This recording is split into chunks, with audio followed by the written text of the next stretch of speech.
Hello guys. Ito panoorin natin si Kuya.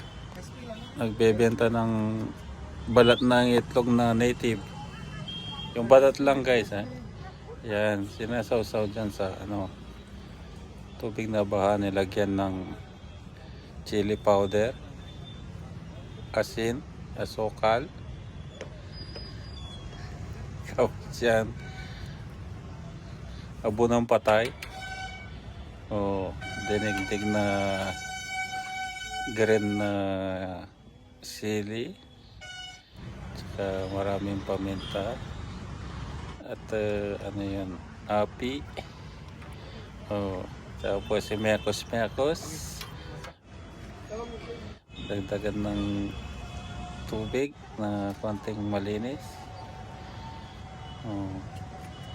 Yan, pagka lalagyan ng sabaw, kailangan nakababad pati yung kamay. Pag hindi nababad yung kamay, walang lasa guys. Kung ipasipol-sipol pa. Yan. Mabenta rin pala yung balat ng itlog na native guys. Balat lang. Huwag niyong isali yung laman guys. Salamat.